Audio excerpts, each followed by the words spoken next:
안녕하세요. 김호준입니다. 서울대학병원이 고 백남기 씨 사망진단서에 사망 종류를 병사에서 외인사로 수정했습니다. 서울대는 의사 개인의 판단과 의사 집단의 판단이 다를 경우 어떻게 조율할지 고민했다고 합니다. 사망진단서를 수정하는 일은 개원 이래 최초의 사례라 어떤 절차를 거칠지도 긴 논의를 거쳐야 했다고 하고요. 평생 한 분야를 전공한 전문가가 자신의 소신하에 결정을 내렸고 그것이 다른 전문가들의 견해와 다를 경우 어떻게 할 것인가. 만약 고 백남씨 사건이 바로 그런 경우라면 설사 다른 전문가들과 이견이 있다 해도 그 전문가의 소신과 견해는 존중받아야 하죠. 그런데 백남기 씨 사건이 정말 그런 경우인가? 세월호가 정부의 책임이 아니어야 한다며 해경 123정 정장에 대한 업무상 과실치사 조정을 청와대와 법무부가 막으려 했던 그런 의혹을, 그런 박근혜 정권 시절에 상상을 뛰어넘는 과거를 떠올리지 않을 수 없습니다. 병원은 어떤 정치적 외압도 없었다고 합니다. 그랬어야만 하죠. 하지만 그렇게 믿고 그냥 넘어가기 전에 과연 그런 일이 정말 없었는지 철저히 따져봐야 합니다. 그리고 나서 믿어달라고 해야죠. 신뢰는 공짜가 아닙니다. 김호준 생각이었습니다.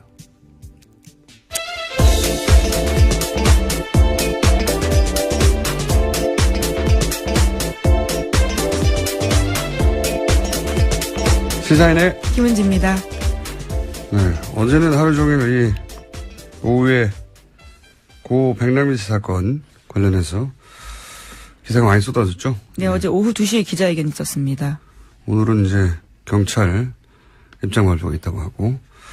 자, 오늘 뉴스부터 짚어보겠습니다. 뭐가 있습니까? 네, 문재인 대통령은 어제 청와대 수석보좌관 회의에서 강경화 외교부 장관 후보자에 대한 임명에 대해서 발언했습니다.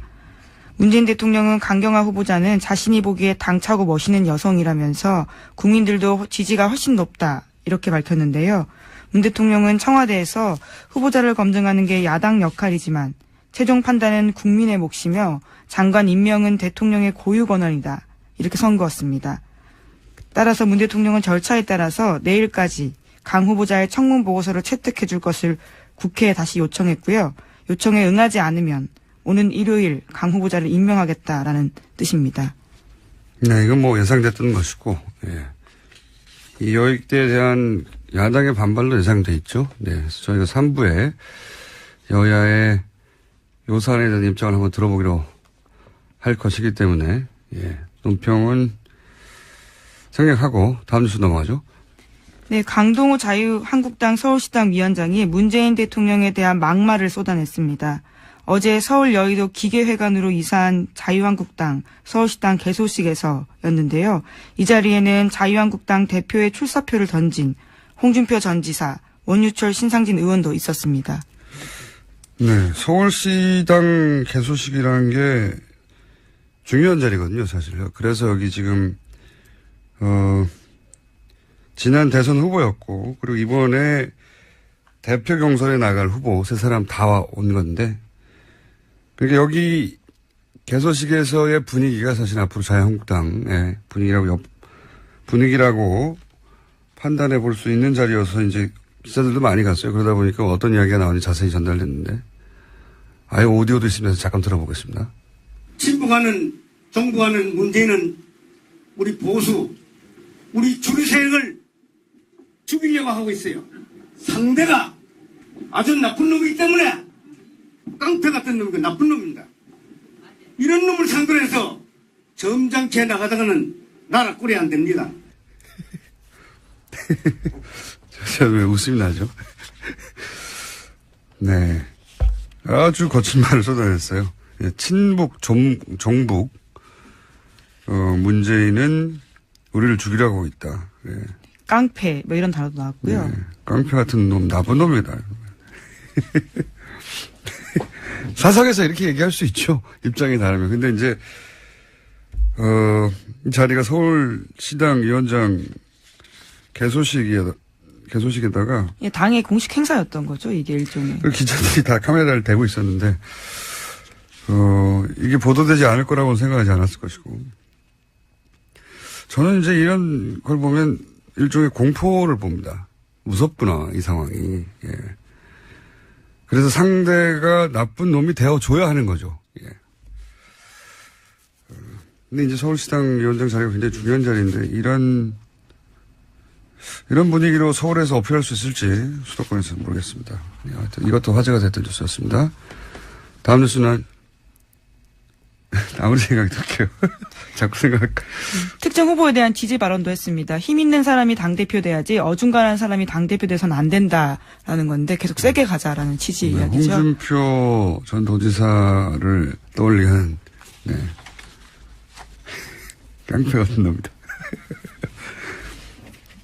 재밌습니다. 자, 다음 뉴스는요. 네, 어제 서울대병원이 고 백남기 농민의 공식 사망 원인을 병사에서 외인사로 변경했습니다. 서울대병원은 당시 사망 진단서를 직접 작성한 신경외과 전공의가 병원 윤리위원회의 권고를 받아들여 사망 진단서 수정됐다고 어제 밝혔습니다. 유가족에 대해서도 사과했는데 고 백남기 농민이 2015년 11월 경찰이 쏜 물대포를 맞고 쓰러져서 300여일 투병 끝에 사망한 지 벌써부터 또 시간이 지나서 한 일입니다. 서울대는 대략 제가 그 발표를 듣기로는 3가지 정도로 입장을 정리했더라고요. 하나는 이게 이제 전문적 견해차처럼 정리를 했어요. 그러니까 당시 지도 교수, 주치의 백선아 교수. 그렇죠. 예, 그 교수의 입장과 다른 전문가들 입장이 다른 상황이었다. 이렇게 전문적 견해가 부딪히는 것처럼 정리를 했고. 네, 여전히 백선아 교수는 병사 의견 고수하고 있다고 합니다. 네. 그리고 책임은 당시 전공의, 진단서를 작성한 전공의에게 있는 것처럼 설명을 했고, 세 번째로는 이제 정치적 외압은 없었다. 이렇게 3가지 중요한 입장 정리를 했던데, 좀 비겁한 태도죠. 기본적으로. 마치 전문가들끼리 의견이 충돌했을 뿐이다. 다른 건 아무것도 없다. 이거거든요. 예. 그렇게만 생각하기에는 석연치 않은 구석이 너무 많죠. 특히 이제 서창석 서울대 병원장을 중심으로 한 의혹이 많죠. 예. 우선은 청와대 주치를 하다가 이제 사임하고 서울대 병원장이 된 이례적인 과정을 통해서 연장이 됐는데, 근데 이 과정 처음에는 몰랐죠. 근데 최순실 게이트 터지고 나서 보니까 최순실 씨와 인연이 깊은 이임순 순천향대 교수에게 말을 듣고 이 자리에 갔다는 거. 네, 추천받았다라는 거죠. 그러면서 당시 그것이 대통령의 뜻이었다라고 했다고 하죠. 그러니까 서울대 병원장이 되는 과정 자체에 최순실 씨와 연결되는 인물을 통해서 대통령의 뜻이라며 원정이 됐어요. 예. 이거 자체가 굉장히 이례적이고, 대통령이 왜 자기 주치를 굳이 그 시점에 서울대 병원장으로 보냈는지 의문이죠. 굉장히 의문이었는데, 연결 포인트들이 있습니다. 포인트들이. 보면 그 자리를 가고 나서, 원장이 된 후에 최순실 씨가 단골로 드나들던 성형 의원, 비선 의원, 김영재, 김영재 원장요. 김영재 원장을 자기가 안 되는데 서울대 강남센터에 진로이사로 선임한다든가. 그리고 외래 교수였죠.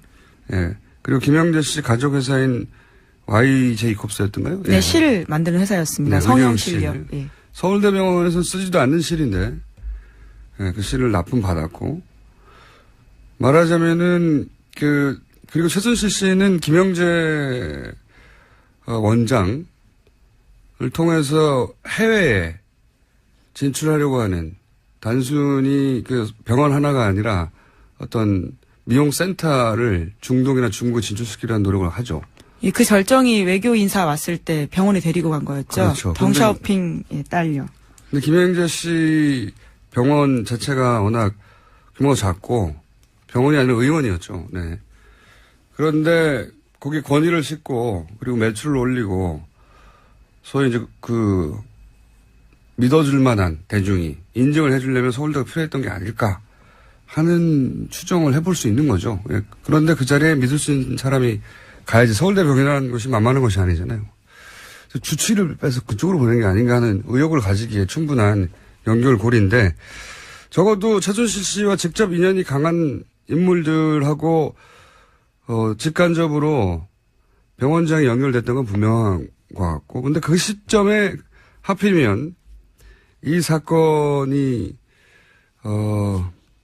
이 사건도 고려 대상인지 아닌지는 모르겠습니다만 그 백남기 씨 유족 소송 과정에서 경찰이 법원에 제출한 서류를 보면 서울대 병원장이 백선아 교수로 하여금 수술을 하도록 했다. 네. 그런 기록이 있어요. 서울대 병원장이 이제 밤늦게 교수에게 전화를 해서 그 교수가 등산복을 입고 응급실에 나타났다는 거잖아요. 당시. 그 굉장히 이상한, 그리고 그 정도 내 손상의 경우에 그 정도 경력의 교수가 휴일에 직접 와서 수술하는 경우는 없다고 해요. 예.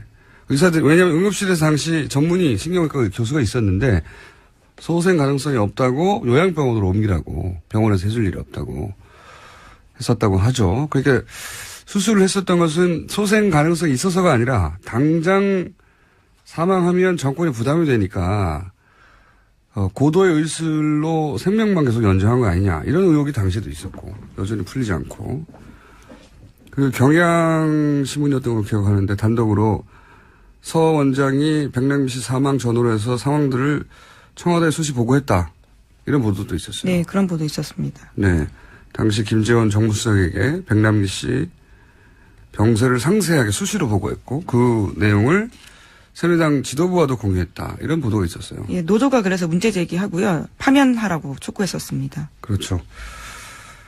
이런 모든 의혹들이 다 해소되지 않고 뭐 병사를 외인사를 고치는 것만으로 외압이 없다고 결론 짓기에는 너무 석연찮은 점이 많습니다. 네.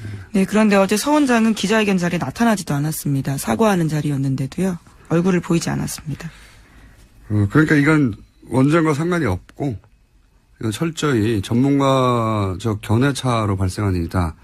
이렇게 정리하고 싶었던 것 같아요. 서울대병원 입장에서는.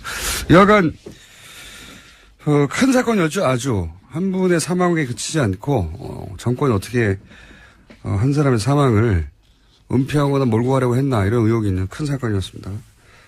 잠시 후에 저희가 관련해서 표창원 의원 잠깐 연결해 보려고 합니다. 왜냐하면 경찰 입장 발표가 오늘 있거든요. 드디어. 그래서 민의로 잠시 연결해 보려고 하고 그 전에 짧게 한두 가지 뉴스 더 짚어볼 시간이 될 것 같습니다. 네, K스타일 허브라는 곳 혹시 아십니까? 여기가 한류 문화 체험할 수 있게 지난해 차은택 전 단장이 만든 곳인데 박근혜 전 대통령이 4월 달에 송중기 씨와 함께 찾았습니다. 송중기 씨. 예. 예, 그 사진 기억하시는 분들 꽤 계실 텐데요. 그로부터 2달 후에 K스타일 허브 운영에 관해서 박근혜 전 대통령이 안종범 전 수석에게 시시콜콜한 지시를 내렸다고 합니다. 온라인 예약 기능과 체험 블로그, 영문 홈페이지 등이 없다라는 것을 문제 제기했다고 하고요. 또 송중기 씨 발자취를 영상으로 제작하고 송중기 씨가 출연한 드라마 태양의 후예 홍보자를 보완하라라는 지시도 내렸고요. 뿐만 아니라 건물 앞에 입간판도 만들고 판매 상품 가격도 올리라라는 지시도 했다고 합니다. 이건 기획사 마케팅 담당자의 일인데 대통령께서 이런 일을 하셨군요. 예. 온라인 예약 기능이 없는지 어떻게 알았죠? 직접 들어가 봐야지 알 수 있는 거긴 합니다. 체험 블로그나 영문 홈페이지나 뭐 다 본인이 찾아봤다는 얘기인데 만약에 그랬다면 드라마를 감동적으로 봤나 보죠 그때. 예. 자연인으로 연예인에 대한 호불호 있을 수 있죠. 근데 자연인으로 팬심을 대통령 권한으로 발휘하면 안 되는 거죠. 예. 자기 팬심 쓰라고 대통령 권한을 준 게 아니기 때문에 재밌는 기사네요. 예. 이 공사를 구분하지 못하는 굉장히 특별한 재주를 지녔던 것 같아요. 네, 경제수석한테 할 지시는 아니라고 보여집니다. 네, 경제수석에게 저 연예인의 온라인 예약 기능이 없다. 재밌는 기사입니다. 다음 뉴스는요? 네, 검찰이 범죄 수익 은닉 혐의를 적용해서 정유라 씨에게 구속영장을 재청구하기로 했다고 KBS가 어제 보도했습니다. 아하. 이게 이제 정유라 씨가 뇌물에 해당되는 승마 지원 구체적으로 알고 있었다는 거죠, 이게? 네, 그런 사실들을 진술했다라는 건데요. 이제까지 정유라 씨는 잘 몰랐다라는 것으로 일관했었는데 말세탁 과정에 적극적으로 개입했고 또 알고 있었다라고 검찰이 봤다는 거죠. 말세탁. 생각나네요. 말세탁. 그러니까 원래 삼성 소유로 말을 가지고 있었단 말이죠. 삼성은 나중에 문제가 생겨도 그건 우리 소유고 빌려준 것 뿐이다라고 하려고. 근데 저희가 한두 번 다룬 것 같은데 최순실 씨가 그때 화를 내고 그 말 낼 거야 이렇게 되자 삼성이 말 두피를 현물로 말 판매상한테 돌려주죠. 그러면 삼성이 돈을 받아야 되는데 말을 줬으니까 그 돈을 삼성이 안 받죠. 네. 그러면 그 말 두피의 가격만큼 지불이 된 거죠. 그리고 새로 사고 싶은 말과의 차액만큼만 최순실 씨가 돈을 내고 새로운 말을 샀다는 거죠. 그렇게 네, 되면은 그렇습니다. 표면상으로는 최순실 씨가 비싼 말을 자기 돈 주고 산 거가 되지만 실제로는 말 두필 가격을 최순실 씨에게 준 것과 마찬가지죠. 네. 그 뇌물이죠, 뇌물. 예, 심지어 정유라 씨가 이번 과정에서 진술한 게 있는데 차익이 제때 입금되지 않았다면서 말 중개업자가 짜증냈다라는 상황까지도 이야기했다고 합니다. 근데 이런 상황이 이제 비밀 계약서가 발견되면서 드러났고, 근데 이걸 정유라 씨가 왜 안다고 했을까요? 근데 뭐 세 차례나 검찰을 가다 보니까요 말이 이렇게 저렇게 나온 것 같은데요. 심지어 어머니가 삼성 승마 지원에 대해 입단속 시켰다라는 이야기까지 했다고 합니다. 정유라 씨가 그래봐야 20대 초반이기 때문에 예. 검찰한테 가서 조사를 받으면 제가 한번 말한 적이 있지만 그건 다른 세계거든요. 네. 어린 나이라 자신이 하는 말이 본인에게 어떻게 영향을 미칠지 정확하게 판단하지 못했을 수도 있습니다. 어쨌든 영장이 재청구될 가능성이 높아졌네요. 오늘은 여기까지 하고요. 잠시 표창원 의원 연결해 보겠습니다. 감사합니다. 네, 감사합니다. 시사인의 김은지였습니다. 자, 민인데 이렇게 하고 바로 연결하겠습니다. 고 백남기 농민, 경찰이 그동안 전혀 입장 발표가 없다고 오늘 있다고 합니다. 이 문제 잠깐 짚어보겠습니다. 더불어민주당 표창원 의원 연결됐습니다. 안녕하세요. 네, 안녕하세요. 자, 경찰은 그동안 사람이 죽었다고 다 사과할 수는 없는 일이라고 해왔습니다. 그죠? 예. 네네. 근데 이제 국민 정서의 눈높이에서 보자면 경찰에 의해 국민이 사망했는데 그 유족에게 아직도 제가 알기로는 아직도 사과의 말 한마디 건넨 적이 없다고 하거든요. 이거 어떻게 생각하십니까? 네, 저희가 국회 안전행정위원회에서도 지속적으로 사과 요구를 했고요. 그리고 지난해 9월 돌아가시기 전에는 문병을 해달라는 요청도 지속적으로 했지만 계속 거부를 해왔거든요. 그러다가 이제 그 상황 변경이라는 것이 그 당시 말은 뭐 법적인 결정이라든지 잘못이 인정되면 사과하겠다 이런 식의 태도였는데 지금은 병원에서 단지 그 사인을 변경했을 뿐인데 사과하겠다고 태도를 바꾸고 있습니다. 그때나 지금이나 한 사람의 국민이 사망한 건 똑같은데 말이죠. 네, 그렇습니다. 네. 경찰이 왜 그렇게까지 사과 인색한 거죠? 저는 사람 생명에 관한 일이니까 검찰 결과는 결과고 사과한다고 경찰의 위신이 떨어진 것도 아니잖아요. 이해가 안 갔었거든요. 이거 네. 설명 좀 해주십시오. 왜 그랬는지. 그렇죠. 같은 생각이었고 그래서 지속적으로 사과 요구를 했고요. 사과를 한다고 해서 경찰의 뭐 위신이 떨어지거나 경찰의 책임을 인정하거나 뭐 책임은 법정에서 따로 따져봐야 될 것이고요.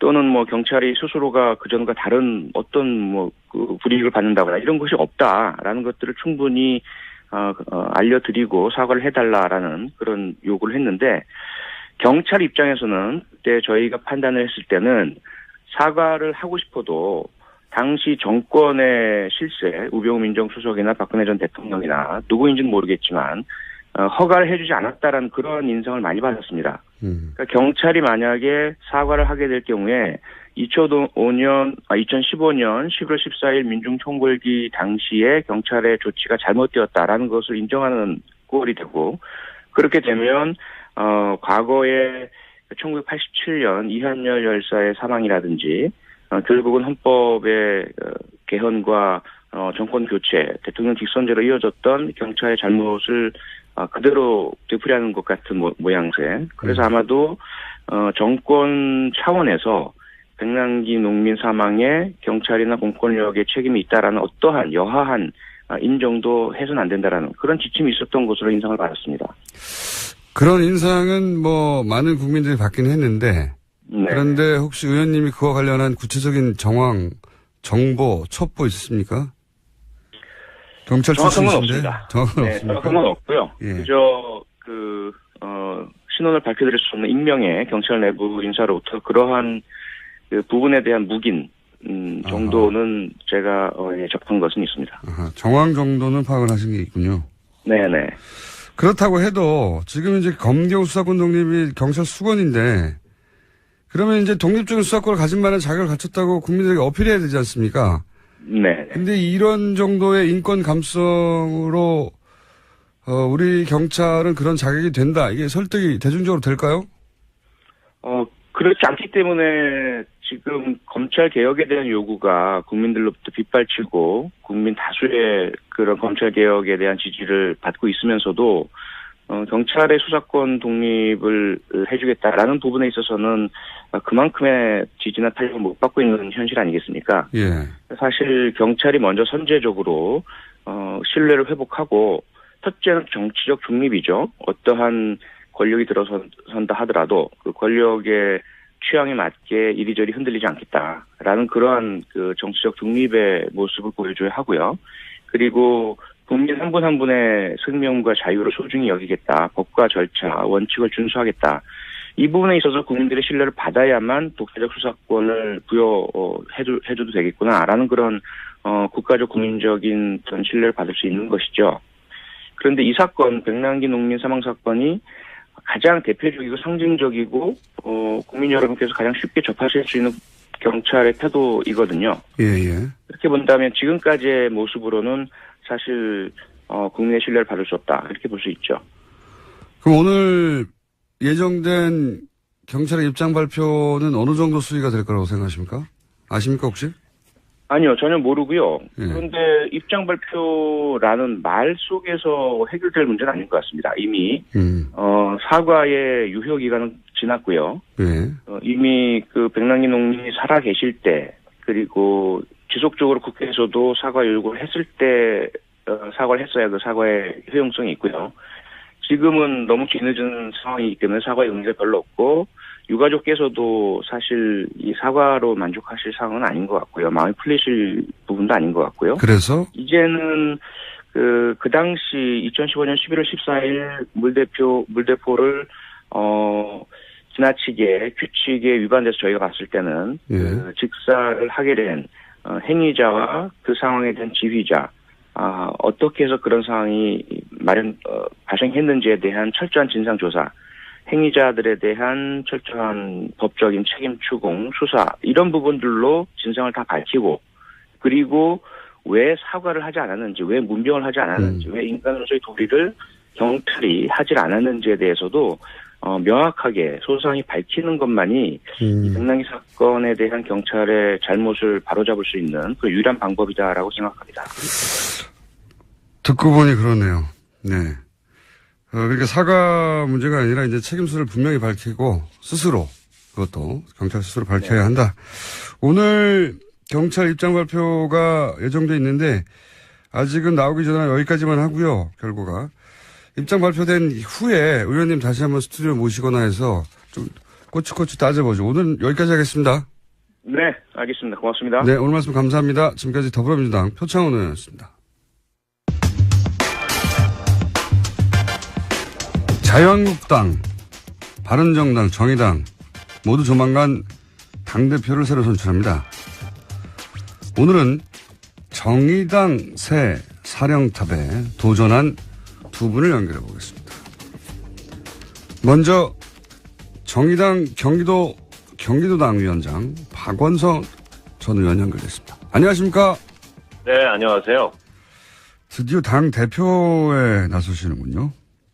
네, 그렇습니다. 네, 언젠가 나서실 거라고 모두들 예상했지만. 자, 우선, 19대 의원을 하셨고, 또 필리버스터 때문에 개혁하신 분도 많겠습니다만, 본인 소개를 잠깐 해주십시오.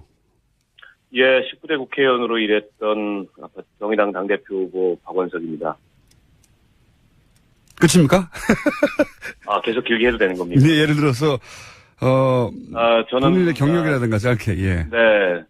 1994년도에 박원순 서울시장, 그리고 조희연 서울교육감 같은 분들과 함께 탄해연대라는 시민단체를 창립했고, 18년 정도 일을 했습니다. 2012년 총선을 앞두고 진보정당인 통합진보당에 와서 비례대표가 됐고, 비례대표 국회의원으로 당선돼서 4년간 활동을 했습니다. 필리버스터 4번째 주자셨고, 은수미 의원의 기록을 깨고 싶지 않아서 체력이 남았는데 내려오셨고, 그걸로 크게 화제가 되셨고, 그렇게 하면 아마 기억이 떠오르시는 분들이 많을 겁니다. 얼굴과 함께. 그런데 이번에 당대표 경선에 도전장을 내신 이유가 뭡니까?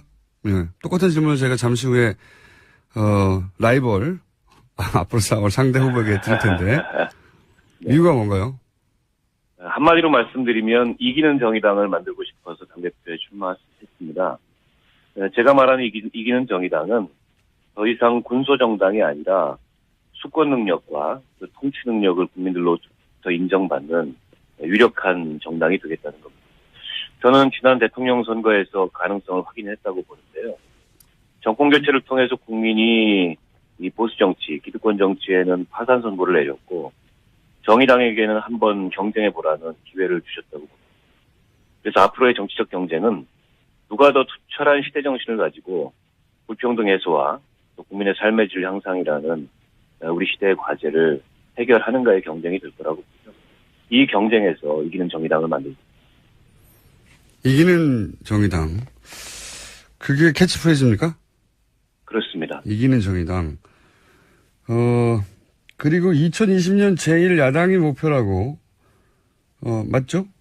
네, 그렇습니다. 2020년 제1야당이면, 21대 총선 때 제1야당이 되겠다는 건가요? 네네네. 그렇군요. 그러면 지방선거가 1년 앞으로 다가왔는데, 3년 후는 이제 아직 얘기할 때가 아닌 것 같고요. 네. 너무 멀어서. 이 지방선거는 어떻게 준비할 계획이십니까? 저는 이제 지방선거 당대표가 되겠다, 이런 말씀을 출마에 변해서 드렸는데요. 첫 번째로는 연내에 정당 지지율을 15% 선으로 끌어올리는 게 급선무라고 봅니다. 충분히 가능한 얘기입니다. 지금 보면 예. 민주당을 제외하면 나머지 정당들의 지지율이 거의 같거나 비슷합니다. 뭐 여론조사 기관마다 조금씩 차이는 있지만 큰 차이는 없습니다. 예. 네. 그래서 정의당의 존재감과 또 정의당의 필요성, 또 정의당의 가치를 부각시킬 수 있는 굉장히 좋은 그런 기회라고 보고요. 원내외에서 정의당의 가치를 부각시킬 수 있는 사업들을 만들고 성과를 내는 게 굉장히 중요하다고 생각합니다. 지지율은 그렇지만, 예. 네. 정당 지지율을 바탕으로 해서 예. 내년 지방선거에서 17개 모든 광역자치단체에서 이 비례대표를 당선시키겠다는 목표를 우선 갖고 있습니다. 두 번째로는 정의당의 현재의 당력으로 모든 지역에서 좋은 지방선거 성과를 내기는 쉽지 않습니다. 때문에 전략 지역을 정해서 선택과 집중 방식으로 선거를 준비해 갈 겁니다. 중요한 지역이 이제 서울과 수도권 그리고 호남, 영남인데요. 그렇게 전략 지역을 정하게 되면 거기서는 단체장부터 기초의회까지 모두 출마하는 그런 선거 준비를 하겠습니다. 그러려면 몇 가지가 우선 필요한데 경쟁력 있는 후보 발굴을 하는 게 중요하고 이 일을 지역에만 맡겨놓는다고 되는 게 아니고 대표가 전국을 뛰면서 시도당 위원장님들이나 지역위원장과 머리를 맞대고 사람을 발굴을 하겠습니다. 세 번째로는 이렇게 사람만 발굴한다고 또 되는 게 아닙니다. 출마하고 당선될 수 있도록 당이 전폭적으로 지원을 해야 되는데요. 얼마 전에 이제 중앙당 후원회 제도가 합법화됐지 않습니까? 50억까지 후원금을 모아서 쓸 수 있는데 이 50억을 우선 모아서 다른 데 쓰는 거는 우선 나중이고 지방선거 후보자 발굴과 지원에 전적으로 쓰겠다, 이런 계획을 갖고 있습니다. 1차적으로 지방선거를 승리하겠다? 네. 그러면 그게 이제 승리로 느껴지려면 기초단체장 정도로는 이제 감이 안 오고 도지사나 광역시장 정도는 돼야 이게 정의당의 존재감을 확인할 수 있지 않습니까? 네네. 목표라는 도지사 혹은 광역 단체장 있습니까? 도지사 광역단체장을 후보를 발굴해서 예. 유의미한 경쟁과 승부를 벌이겠습니다. 그런데 이제 현재 조건에서 도지사 광역단체장에 승리할 수 있는 후보가 있느냐? 예. 그게 어느 광역단체냐라고 질문을 던진다면 아직은? 현재로서는 아직까지는 준비는 안 돼 있고 일단 저 스스로가 당 대표가 되게 되면 저 스스로도 선거 준비를 하겠습니다. 이 당원이 요구하고 또 당이 필요로 한다면 그게 어느 지역이든 출마할 그런 준비가 돼 있다. 예를 들어서 경기도지사에 나간다든가 이럴 수 있으시다는 거죠, 당대표. 뭐 지금 확언할 수는 없겠지만 예. 당이 그렇게 필요로 하고 당원들이 요구한다면 뭐 언제든 어느 자리든 출마해서 지방선거를 이끌 준비가 돼 있습니다. 민주당과의 관계는 물론 뭐 협력도 하고 견제도 한다는 일반론은 누구나 얘기할 수 있는데 예. 좀 상징적으로 한두 마디로 압축할 수 있는 의원님만의 관계 설정이 있습니까? 민주당과의 여당과의 관계 설정? 문재인 정부 개혁 속에 우리의 성공, 우리의 성과를 만드는 게 굉장히 중요하다고 저는 생각합니다. 어떤 의미입니까? 문재인 정부의 개혁은 성공해야 됩니다. 문재인 정부는 단지 민주당 정부가 아니고 이 촛불이 만든 정부이기 때문에 그렇습니다. 문재인 정부가 실패하면 그건 곧 이 촛불 시민혁명에서 나타났던 그런 시민들의 열망이 실패하는 거라고 보고요.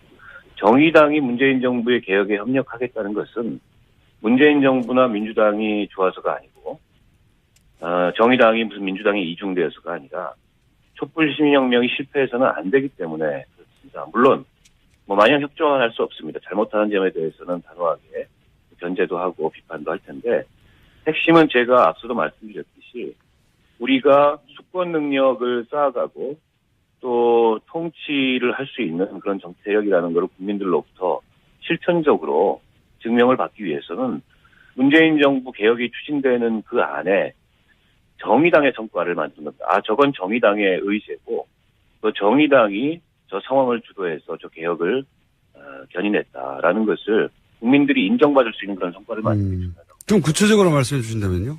예를 들어서. 이를테면 지금 적폐청산이 이 정부에서 굉장히 중요한 과제였습니까? 예. 그건 이제 정상국가를 만들자는 거고 그건 사실은 저는 문재인 정부가 굉장히 잘할 수 있다고 생각합니다. 예. 그런데 정의당은 여기서 한 발 더 나가서 복지국가를 만들자는 게 정의당의 목표고 또 비전이고 그렇습니다. 그렇다면 뭐 비정규직 정규직화 문제라든지 또 최저임금의 문제라든지 심상정 후보가 선거 공약으로 내걸었던 육아휴직 확대 문제라든지 기초연금 확대 문제라든지 이런 사회경제 개혁의 의제를 원내에서 정의당이 선도하고 또 그런 의제들이 개혁 법안을 통해서 국회에서 성공한다면 저는 그게 바로 문재인 정부 개혁 추진 가운데에서 정의당의 성과를 만드는 방법이고 국민들이 볼 때 정의당의 수권 능력, 정의당의 통치 능력 이런 걸 입증하는 그 실천적인 결과를 만드는 거라고 생각합니다. 이정미 의원도 당대표 출마를 하셨는데 이정미 의원보다 본인이 왜 낫죠? 이정미 의원하고는 제가 개인적으로 가까울 뿐만 아니라 예. 아마도 평생 이 진보정당의 동료로 그렇게 서로 협력하고 또 서로 격려하면서 정치를 해나가지 않을까 싶습니다. 다만 이제 제가 이번 당대표 출마하면서 말씀드리고자 하는 바는 지금 우리에게 필요한 리더십은 진보정당 안에서만 머물렀던 리더십이 아니고 당이 그 이후에 만나야 될 진보정당 밖의 세상으로 우리 당을 안내할 수 있는 그런 리더십이 필요하다. 진보정당 안의 그런 경험과 시각은 심상정 노회찬 누군가 같은 그런 1세대 리더십으로 충분한 거 아닌가 이런 말씀을 드리고 싶고요. 제가 19대 비례대표 초선 국회의원으로서 4년간 의정 활동했는데 사실은 비례대표 초선 국회의원은 4년간 의정 활동하기도 굉장히 벅차고 바쁩니다. 저는 거기에 전념을 했고 또 전념함으로 인해서 일정한 성과도 내고 잘했다는 평가를 받았습니다.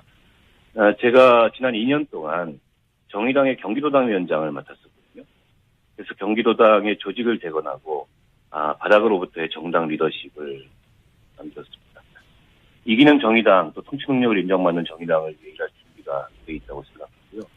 앞서 우리 총수님께서 필리버스터 말씀을 많이 해주셨는데 9시간 30분 동안 필리버스터를 했던 그런 어떤 강인함이랄까요? 또 이번 대선에서 심상정 후보의 TV토론 단장을 맡아서 당의 전략적인 그런 승리를 만들어냈던 그런 어떤 실력 이런 걸 이제 당을 위해서 쓸 수 있도록 우리 당원들께서 기회를 주실 것을 이 방송을 빌어서 부탁드립니다. 알겠습니다. 오늘은 점잖게 했고요. 따로따로 연결하는 거라 두 분을 한꺼번에 모시고 좀 야박하게 전투적으로 머리끄댕이를 잡게. 오늘은 첫 소개니까 여기까지 하겠습니다. 오늘 말씀 감사합니다. 네, 고맙습니다. 네. 지금까지 정의당의 박원석 전 의원이었습니다. 이어서 이정미 의원 연결해 보겠습니다. 안녕하십니까? 네, 안녕하세요. 이정미입니다. 네. 제가 이제 방송, 라디오 연결하면서 항상 느끼는 건데, 여성분들이 항상, 훨씬 더 유리해요, 라디오에서는. 그래요? 목소리가 딱딱 꽂힙니다. 네. 감사합니다. 자, 우선 본인 소개부터 해주십시오.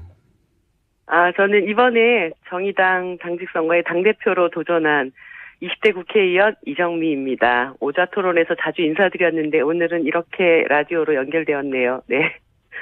네. 본인 경력 소개를 좀 해주십시오. 저는, 작년 총선 때 당원들의 총투표로 선출돼서 비례대표 1번을 받아서 20대 국회의원이 되었고요. 지금 국회 환경노동위원회와 여성가족위원회에서 일을 하고 있습니다. 그리고 제 이력 중에 가장 좀 자랑하고 싶은 것은 지난 대통령 탄핵소추 과정에서 국회 탄핵소추위원으로 일을 했었다는 것입니다. 그 이전에는 민주노동당부터 시작해서 정의당까지 진보정당의 최고위원, 지역위원장, 대변인 등을 맡아오면서 어려웠지만 한눈 안 팔고 제대로 된 좋은 진보정당 만들자고 쭉 한 길을 걸어왔었습니다. 제가 이제 같은 질문을 좀 다르게 들어볼게요. 앞에 박원석 전 의원. 네. 보다 이정미 의원이 뭐가 낫죠? 이번 선거는 네. 당직 선거입니다. 당을 이끌 당 대표를 뽑는 선거이기 때문에 어떻게 보면 당을 가장 잘 알고 당원들을 가장 잘 이해하는 그리고 이 진보정당이 사실 다른 정당들보다 훨씬 더 여건이 어렵지 않습니까? 그렇기 때문에 꿋꿋하게 당을 어떻게 끌고 갈 수 있는지에 대한 비전이 착실히 준비된 사람, 이런 사람이 필요하다고 생각을 합니다. 그런 점에서 제가 여러 진보정당의 부침을 겪어왔고 현대적인 진보정당을 만들기 위한 창당 멤버이기도 했고 그 과정에서 당을 제대로 이끌 수 있는 리더십이 착실히 준비된 사람이라고 해야 할까요? 그런 게 저의 강점이라고 할 수 있겠죠. 그걸 거꾸로 박원석 의원은 본인은 시민운동으로 출발했고, 네네.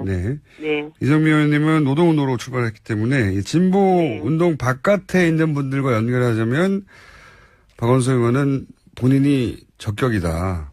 네. 확대해 나가야 된다. 이런 이야기를 하시던데. 저는 사실 노동과 시민이라고 하는 것이 그렇게 구분될 수 있는 카테고리인가 이런 생각을 하고 있습니다. 우리 사회의 대다수의 시민이 일하면서 먹고 사는 사람들 아닙니까?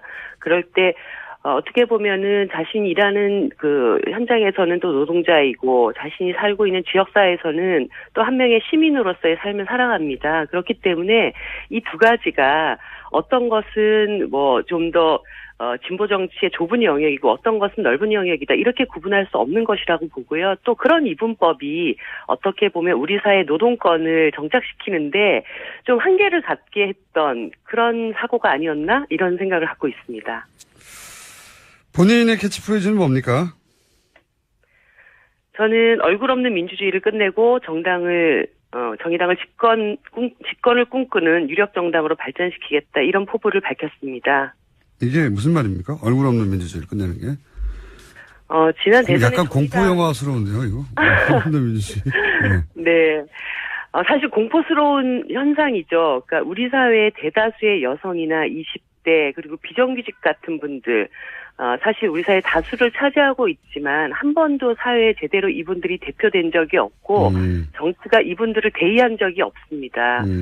이번 대선 과정에서 이분들이 상당히 많이 정의당을 찾아왔습니다. 이제 정의당이라면 좀 우리 목소리를 제대로 내줄 수 있지 않을까, 대변해 줄 수 있지 않을까, 이런 기대를 이제 갖기 시작했다는 점이죠. 그래서 이제까지 분명히 이 사회에 존재하고 있는 분들이었음에도 불구하고 얼굴 없이 그분들이 이 사회에 자신의 권리를 주장하지 못하고 살아왔던 이분들이 이제 민주주의 광장의 주인으로 이 세상의 중심으로 다시 나오시게 만드는 것, 이것이 저의 역할이다라는 말씀을 드리는 것이고요. 사실 이분들은 상당히 우리 사회 다수이지만 비주류였습니다. 그런데 이분들을 정치의 주류로 다시 끌어올릴 때 이분들에 대한 대변을 정확하게 해냈던 정의당이 이제 집권으로 나갈 수 있는 힘이 생기게 될 것이다. 이런 꿈을 갖고 있는 것이죠.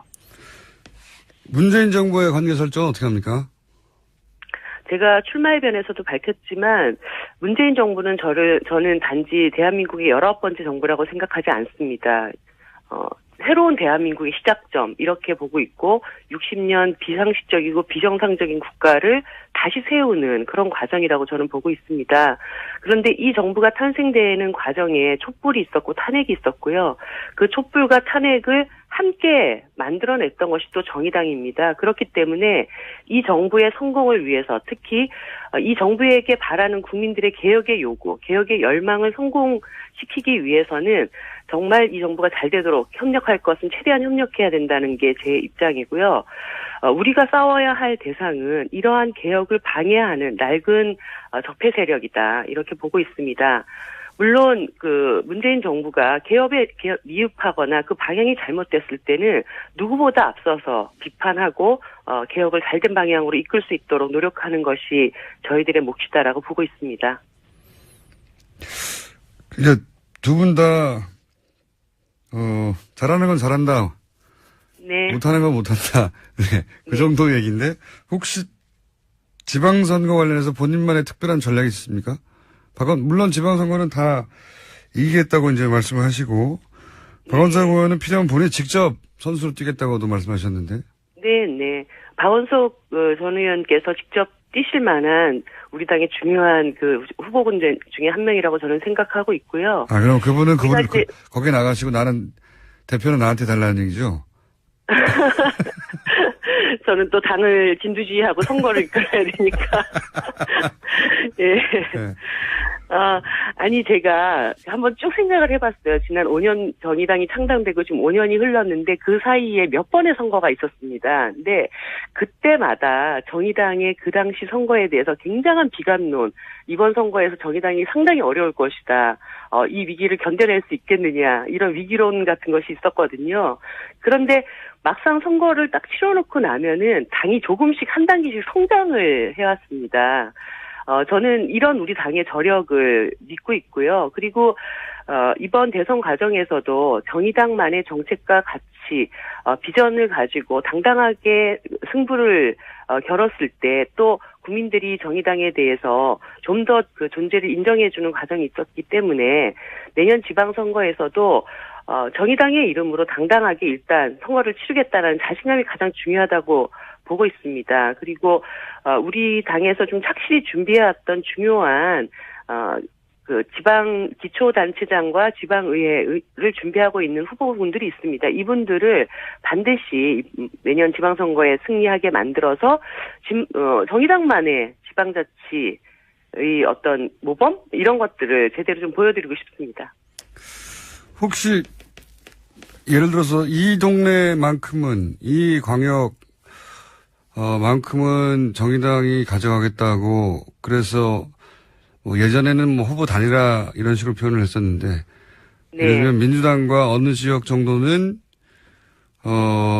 딜을 해서 이 지역 정도는 우리가 가져가겠다. 혹시 그런 전략 같은 것도 있으십니까?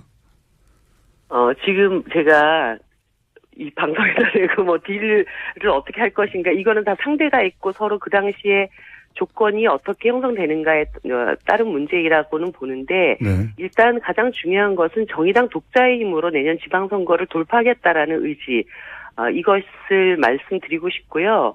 다만 이번 대선 과정에서도 노동자들이 밀집되어 있는 지역에서 정의당의 득표가 상당히 많이 나왔습니다. 예를 들어서 20대 여성 노동자들의 기숙사가 있었던 파주시 같은 경우에서는 두 자릿수가 훌쩍 넘는 이런 그 득표를 보인 곳도 있었습니다. 그래서 예를 들어 인천이라든가 울산이라든가 우리 그 노동자들이 밀집되어 있는 그런 기초단체장은 저희들이 좀 이번엔 제대로 승리를 거둬보겠다라는 그런 의지를 가져야 된다고 봅니다. 알겠습니다. 저희가 첫 시간이고 따로따로 연결하다 보니까 원론적인 얘기밖에 못 여쭤봤는데 네.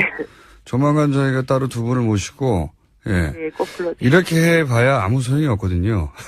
네. 두 분이 나왔다는 것만 소개하는 정도지 두 분의 경쟁력과 차별점은 저희가 직접 두 분을 자리에 모시고 한번 박이 터지는 시간을 따로 마련하도록 하겠습니다. 오늘 말씀 감사합니다. 네, 알겠습니다. 네, 감사합니다. 네, 경기당 이정미 의원이었습니다. 김어준입니다. 잠시 후 3부에서 강경화 임명에 관한 문제 다뤄보겠습니다. 혐의를 적용해서 정유라 씨에게 구속영장을 재청구하기로 했다고 KBS가 어제 보도했습니다. 아하. 이게 이제 정유라 씨가 뇌물에 해당되는 승마 지원을 구체적으로 알고 있었다는 거죠, 이게? 네, 그런 사실들을 진술했다라는 건데요. 이제까지 정유라 씨는 잘 몰랐다라는 것으로 일관했었는데 말세탁 과정에 적극적으로 개입했고 또 알고 있었다라고 검찰이 봤다는 거죠. 말세탁. 생각나네요. 말세탁. 그러니까 원래 삼성 소유로 말을 가지고 있었단 말이죠. 삼성은 나중에 문제가 생겨도 그건 우리 소유고 빌려준 것 뿐이다라고 하려고. 근데 저희가 한두 번 다룬 것 같은데 세준 씨가 그때 화를 내고 그 말 낼 거야 이렇게 되자 삼성이 말 두피를 현물로 말 판매상한테 돌려주죠. 그러면 삼성이 돈을 받아야 되는데 말을 줬으니까 그 돈을 삼성이 안 받죠. 네. 그러면 그 말 두피의 가격만큼 지불이 된 거죠. 그리고 새로 사고 싶은 말과의 차액만큼만 최순실 씨가 돈을 내고 새로운 말을 샀다는 거죠. 네, 그렇게 되면은 그렇습니다. 표면상으로는 최순실 씨가 비싼 말을 자기 돈 주고 산 거가 되지만 실제로는 말 두 필 가격을 최순실 씨에게 준 것과 마찬가지죠. 네. 그 뇌물이죠, 뇌물. 예, 심지어 정유라 씨가 이번 과정에서 진술한 게 있는데 차익이 제때 입금되지 않았다면서 말 중개업자가 짜증냈다라는 상황까지도 이야기했다고 합니다. 근데 이런 상황이 이제 비밀 계약서가 발견되면서 드러났고, 근데 이걸 정유라 씨가 왜 안다고 했을까요? 근데 뭐 세 차례나 검찰을 가다 보니까요 말이 이렇게 저렇게 나온 것 같은데요. 심지어 어머니가 삼성 승마 지원에 대해 입단속 시켰다라는 이야기까지 했다고 합니다. 정유라 씨가 그래봐야 20대 초반이기 때문에 예. 검찰한테 가서 조사를 받으면 제가 한번 말한 적이 있지만 그건 다른 세계거든요. 네. 어린 나이라 자신이 하는 말이 본인에게 어떻게 영향을 미칠지 정확하게 판단하지 못했을 수도 있습니다.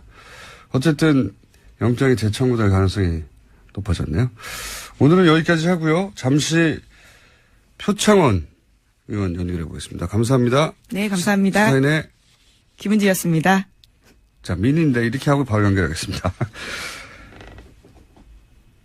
고 백남기 농민, 경찰이 그동안 전혀 입장 발표가 없다고 오늘 있다고 합니다. 이 문제 잠깐 짚어보겠습니다. 더불어민주당 표창원 의원 연결됐습니다. 안녕하세요. 네, 안녕하세요. 자, 경찰은 그동안 사람이 죽었다고 다 사과할 수는 없는 일이라고 해왔습니다. 그죠? 예. 네네. 근데 이제 국민 정서의 눈높이에서 보자면 경찰에 의해 국민이 사망했는데 그 유족에게 아직도 제가 알기로는 아직도 사과의 말 한마디 건넨 적이 없다고 하거든요. 이거 어떻게 생각하십니까? 네, 저희가 국회 안전행정위원회에서도 지속적으로 사과 요구를 했고요. 그리고 지난해 9월 돌아가시기 전에는 문병을 해달라는 요청도 지속적으로 했지만 계속 거부를 해왔거든요. 그러다가 이제 그 상황 변경이라는 것이 그 당시 말은 뭐 법적인 결정이라든지 잘못이 인정되면 사과하겠다 이런 식의 태도였는데 지금은 병원에서 단지 그 사인을 변경했을 뿐인데 사과하겠다고 태도를 바꾸고 있습니다. 그것도 없다 이거거든요. 예. 그렇게만 생각하기에는 석연치 않은 구석이 너무 많죠. 특히 이제 서창석 서울대 병원장을 중심으로 한 의혹이 많죠. 예.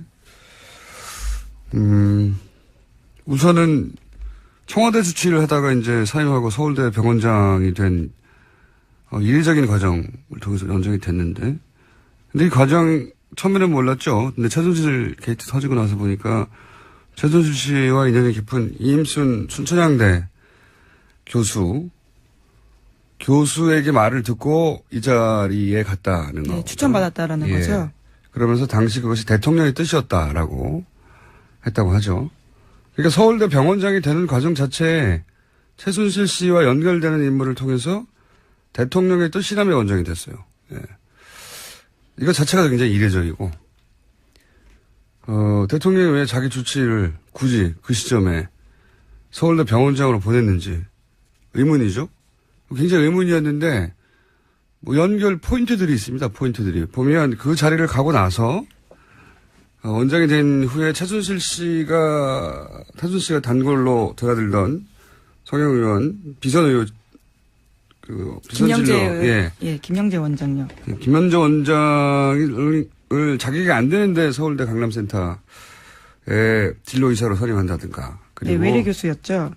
예. 그리고 김영재 씨 가족 회사인 YJ콥스였던가요? 네, 실을 만드는 회사였습니다. 네, 성형실요. 예. 서울대병원에서 쓰지도 않는 실인데, 그 실을 납품받았고, 말하자면은, 그리고 최순실 씨는 김영재 원장을 통해서 해외에 진출하려고 하는, 단순히 그 병원 하나가 아니라 어떤 미용센터를 중동이나 중국에 진출시키려는 노력을 하죠.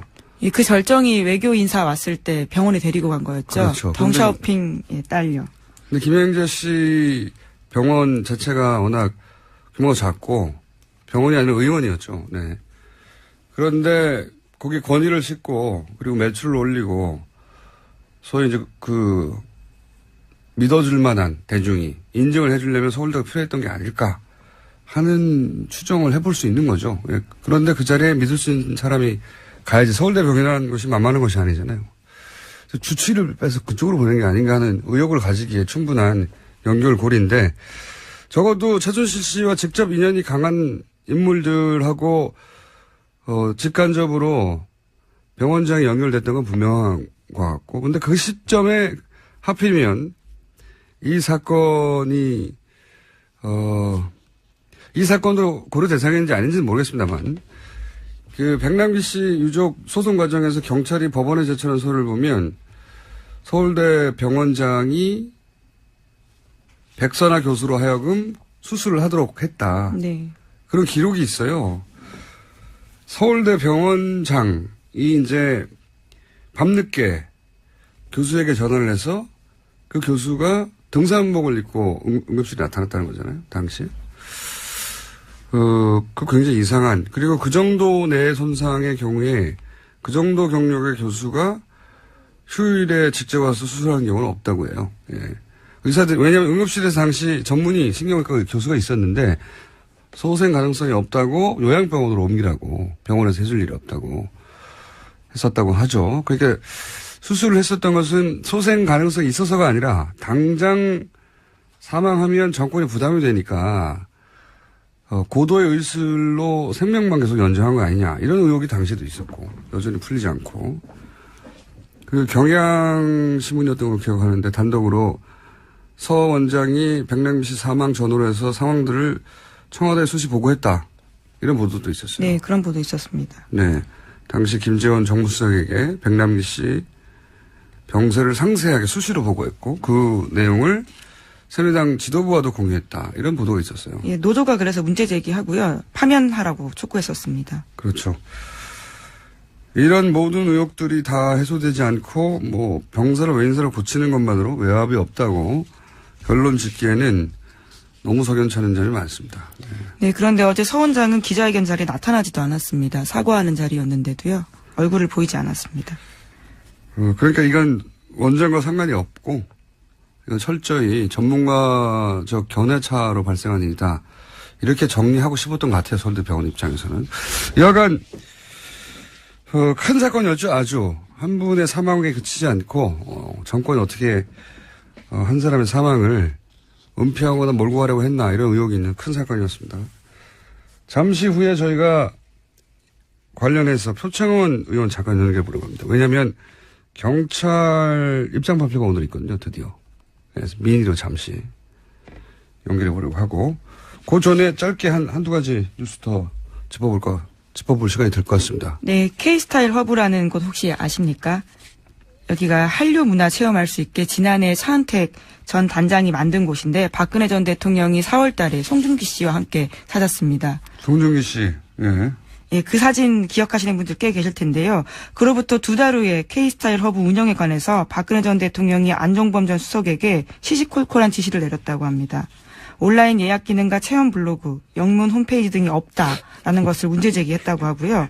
또 송중기 씨 발자취를 영상으로 제작하고 송중기 씨가 출연한 드라마 태양의 후예 홍보자를 보완하라라는 지시도 내렸고요. 뿐만 아니라 건물 앞에 입간판도 만들고 판매 상품 가격도 올리라라는 지시도 했다고 합니다. 이건 기획사 마케팅 담당자의 일인데 대통령께서 이런 일을 하셨군요. 예. 온라인 예약 기능이 없는지 어떻게 알았죠? 직접 들어가 봐야지 알 수 있는 거긴 합니다. 체험 블로그나 영문 홈페이지나 뭐 다 본인이 찾아봤다는 얘기인데 만약에 그랬다면 드라마를 감동적으로 봤나 보죠 그때. 예. 자연인으로 연예인에 대한 호불호 있을 수 있죠. 근데 자연인으로 팬심을 대통령 권한으로 발휘하면 안 되는 거죠. 예. 자기 팬심 쓰라고 대통령 권한을 준 게 아니기 때문에 재밌는 기사네요. 예. 이 공사를 구분하지 못하는 굉장히 특별한 재주를 지녔던 것 같아요. 네, 경제수석한테 할 지시는 아니라고 보여집니다. 네, 경제수석에게 저 연예인의 온라인 예약 기능이 없다. 재밌는 기사입니다. 다음 뉴스는요? 네, 검찰이 범죄 수익 은닉. 안녕하세요, 김호준입니다.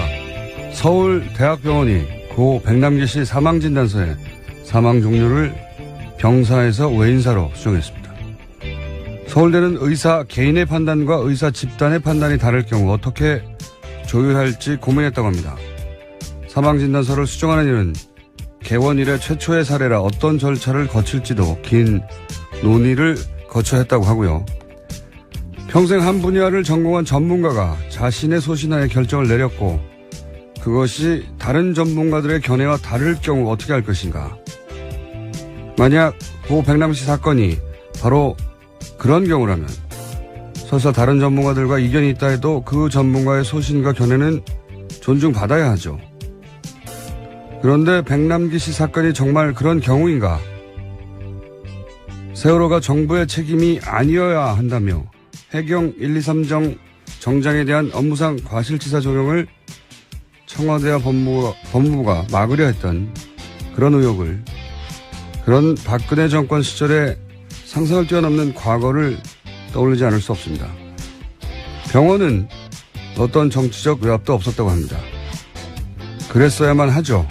하지만 그렇게 믿고 그냥 넘어가기 전에 과연 그런 일이 정말 없었는지 철저히 따져봐야 합니다. 그리고 나서 믿어달라고 해야죠. 신뢰는 공짜가 아닙니다. 김호준 생각이었습니다.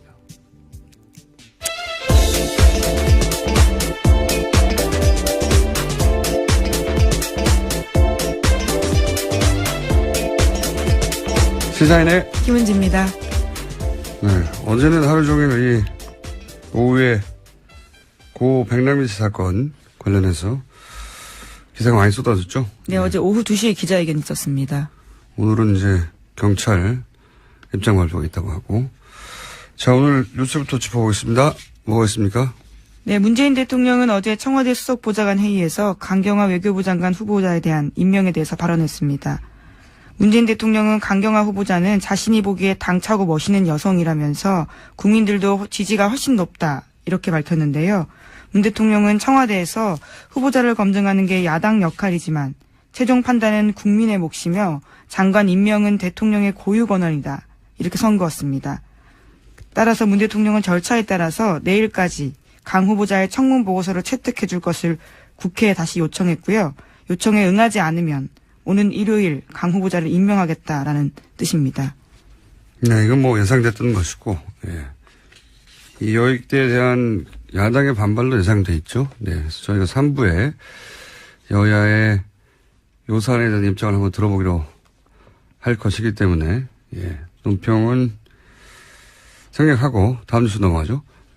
네, 강동호 자유한국당 서울시당 위원장이 문재인 대통령에 대한 막말을 쏟아냈습니다. 어제 서울 여의도 기계회관으로 이사한 자유한국당 서울시당 개소식에서였는데요. 이 자리에는 자유한국당 대표의 출사표를 던진 홍준표 전 지사, 원유철 신상진 의원도 있었습니다. 네, 서울시당 개소식이라는 게 중요한 자리거든요, 사실. 그래서 여기 지금 지난 대선 후보였고, 그리고 이번에 대표 경선에 나갈 후보 세 사람 다 온 건데, 그러니까 여기 개소식에서의 분위기가 사실 앞으로 자유한국당의 분위기라고 판단해 볼 수 있는 자리여서 이제 기자들도 많이 갔어요. 그러다 보니까 어떤 이야기가 나오는지 자세히 전달됐는데, 아예 오디오도 있으면서 잠깐 들어보겠습니다. 친북하는 정부하는 문제는 우리 보수, 우리 주류 세력을 죽이려고 하고 있어요. 상대가 아주 나쁜 놈이기 때문에 깡패 같은 놈이고 나쁜 놈입니다. 이런 놈을 상대로 해서 점잖게 나가다가는 나라 꼴이 안 됩니다.